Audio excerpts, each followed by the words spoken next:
Sprite Castle. Sprite Castle. Sprite Castle. Mr. Rob O'Hara. Sprite Castle. Hello and welcome to another episode of Sprite Castle. On today's show, I'm going to be playing the classic Nintendo game Mario Brothers. Not Super Mario Brothers, but Mario Brothers, the original. I first saw this game over at my friend Jeff's house pretty early on. This is, it says copyright by Atari, so I believe this is an Atari soft port of the original Mario Brothers. You can select one or two players, as you can see there, as I'm hitting F3, but it doesn't seem to tell me. Oh, there we go, to start a two-player game or one-player game. I can start on a harder level if I go through the different enemies here. Or I can hit F1 to start a one-player game. So that's what I'm going to do.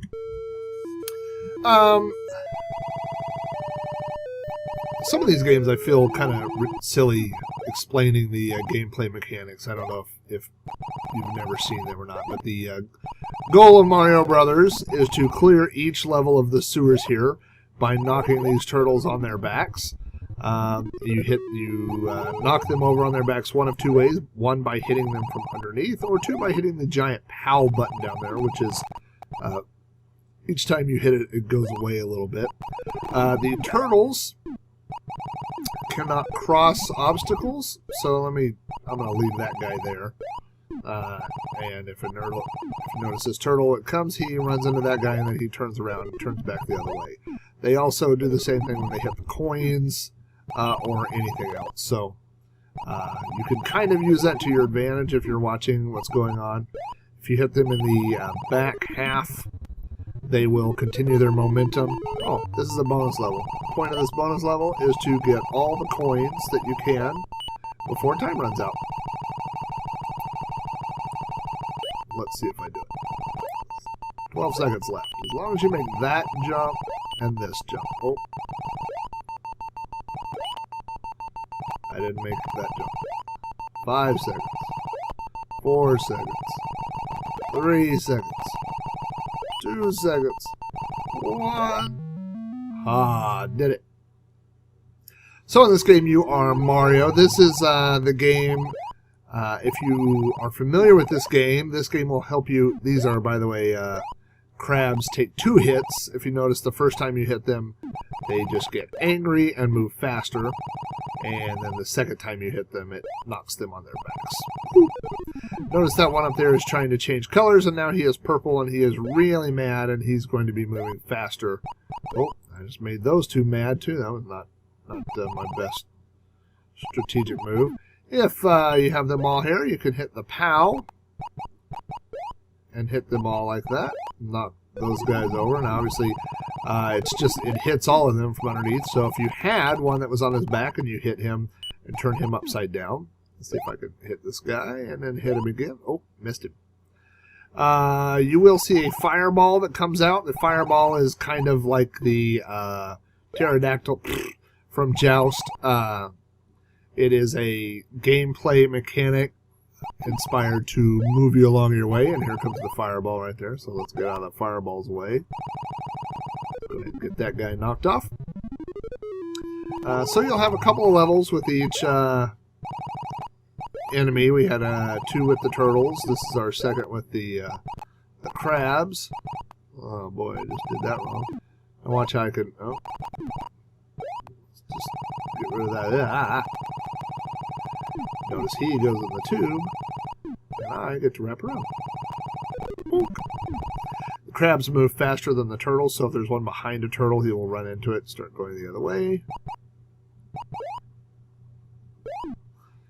Not really doing great strategy-wise here while I'm talking, but what else can I tell you about the game? Oh, what I was going to mention is the name of this game is the solution to a trivia question that you may have heard in video game circles, and that trivia question is, what is Mario's last name? So, I'll let you think about that for the rest of this level here until I beat this. Well, if you paid attention to the name of this game, you know what his last name is. But what is Mario's full name? Oh, I just got fried by a fireball. Anyway, the trivia question, what is Mario's first and last name? If you think about it, Mario's first and last name is Mario. And the reason that we come to that answer is because he and his brother's names are Mario and Luigi, so we know that his first name, assuming, well, we know that his first name is Mario, because his name is Mario and his brother's name is Luigi. However, this is the Mario brothers, and that implies that they are brothers and that their last names are Mario. So, the answer to the trivia question, Mario's full name is Mario, and his brother's full name is Luigi Mario, which is a strange name, but who are we to judge what Italian plumbers and carpenters name their offspring? These are stupid bugs. And notice that you can only hit them when they're touching the ground. And they're going to become a pain here very shortly. I would say that I am a fan of Mario Brothers the game, both the arcade version and the Commodore 64 version. It is very fun to play with two players.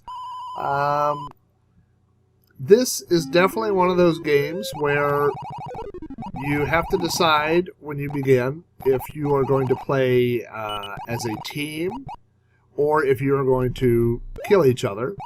And if you decide to play in a team, what inevitably happens is one of you will kill the other one either on accident or intentionally and try to make it look like an accident.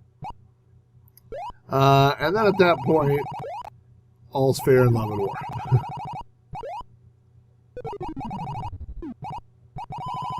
going to send those guys back. And then see if I can get him. Nope, he jumped up right at the end. But this is Mario Brothers. It plays essentially identical to the arcade version. Let's see if I can get out of this. The only thing that's really different is the introductions of each. In the arcade version, you'll get a introduction of each new enemy and how they their mechanics of how they work in the game, like if you have to hit them twice or what they're going to do. And this version doesn't have that, but that's certainly not a deal breaker for me. I know what they're going to do. I know what the enemies do. I don't need a tutorial. When I was a kid, I remember thinking that the animations of the coins were really good. Oh, shouldn't have done that.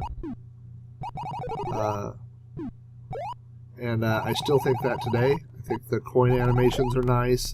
I think the sounds are nice. I mean, the music isn't the most amazing thing at the end of each level or in between levels, but eh. Here's the next bonus round. And Mario's jump in this game is slightly different than the arcade version. And because of that, I'm going to do a different pattern here. I'm not going to make it, but I should have got that other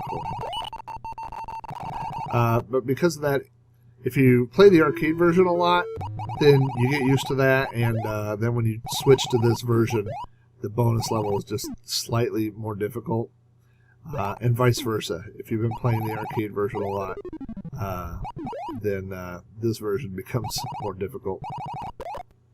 Oh, almost did it too. Well, take it. Bloop!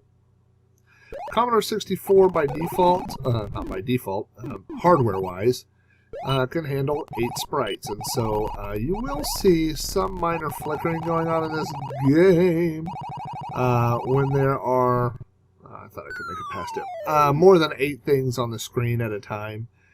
You may see some minor flicker, but again, it's one of those things that doesn't really take away from the gameplay for me. And I don't know. I just like this. I like this game. I like this version. I think it is a good, solid port for the Commodore 64. To be honest with you, the one, and this doesn't take away from this game at all. In fact, it's rats. It's because of this game. See how the sprites are flickering there just a little bit? I think that, let's see, yeah, 1, 2, 3, 4, 5, 6, 7, plus the stuff up there. Yeah, so that's probably what that is. I thought this version was so good that some of the other games later, I mean, like on an earlier episode of Sprite Castle, I played Joust, and I've done some other games where I almost thought, I thought this set the bar pretty high as far as arcade ports go. So I was expecting more of some of the later ones. So, that's basically what I'm saying is this is a really great version, and I think it makes some other arcade ports for the Commodore look kind of bad. So, anyway, Mario Brothers for the Commodore 64. It's a great arcade port and a great version, so check it out. If you like this, be sure to check out all the places you can get Sprite Castle at spritecastle.com. Facebook.com/Sprite Castle and YouTube.com/Sprite Castle. If you want to get everything Sprite Castle related, go to throwbacknetwork.net where you can find Sprite Castle and lots of other retro goodness. Thanks for watching. I'll see you next time.